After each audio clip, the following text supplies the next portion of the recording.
Hello guys, so today I'm gonna tell you how to properly read IELTS passages and solve the answers before the end of the given time. As you know, the IELTS exam now they have started to offer as computer-based exam. Basically, you would be able to see a passage on the left side and questions on the right side, and you can easily scroll through both the passage and the questions. And also you can use a tab, a tab on the computer to move from answering one question to answering the next question. If you find it easy, make sure you use the tab instead of clicking each empty space. It really helps. So that was my tip number one.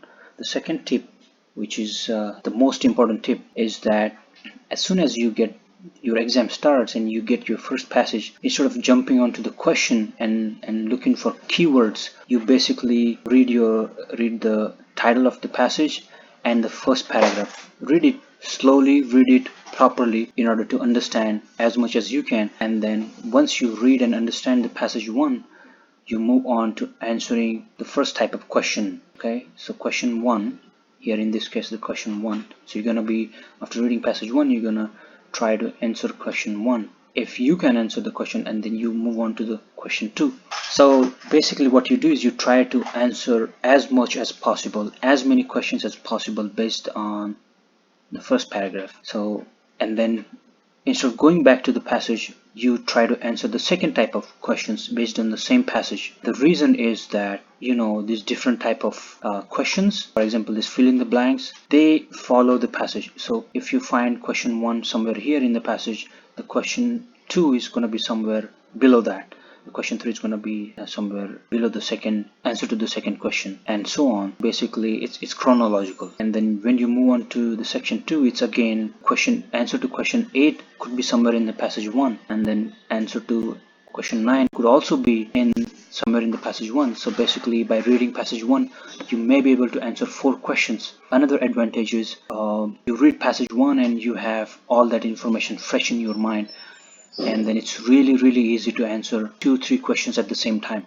And it really helps, not just when you have these two types of questions like this fill in the blank or this true false not given. Look for other types of questions such as tables or matching, etc. And if you are able to answer one from each type of question, basically you would end up answering 4 questions by just reading passage 1 passage 1, sorry, not passage 2. So once you're done answering the questions, and you're no more able to find answers to other questions, you go back to passage 2, read it properly, you come back and try to answer as many questions as possible from each type of questions. And then basically that's the process. You're gonna be going back and forth between properly reading the passages and coming back to these sections and trying to answer as many as possible at the same time in from different types of questions.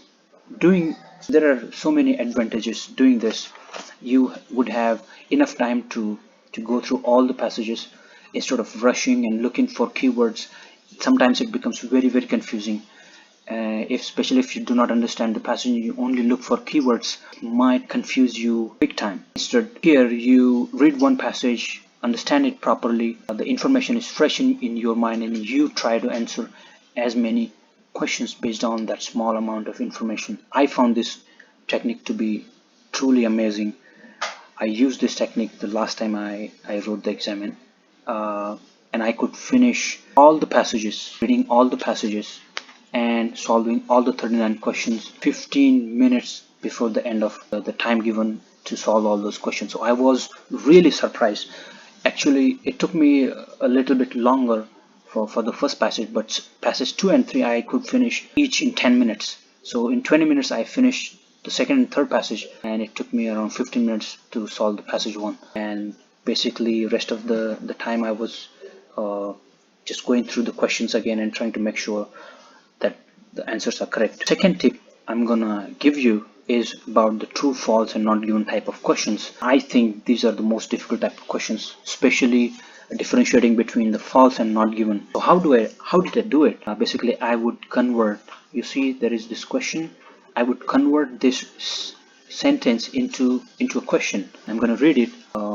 Methods for predicting the Earth's population have recently changed. So this is a statement, right? So you're going to have to convert this to a question, and then you say, have methods for predicting the Earth's population changed recently, and question mark, and then try to answer this question. Is it changed by reading passage 1 or passage 2? If it's a clear answer to this question, that means it's true. If there is a contradicting or exactly opposite answer to the question, then that means that's a false statement.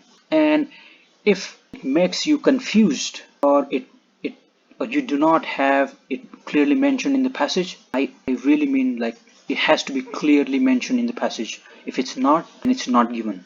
If it makes you confused, then most likely it's not given rather than false. So that's how you differentiate between false and not given. I hope these two tips or two hacks help you save a lot of time and score great score in the solving the questions on these passages. If you have any questions, please put them in the comments, and I would really appreciate if you have any feedback. Thank you so much.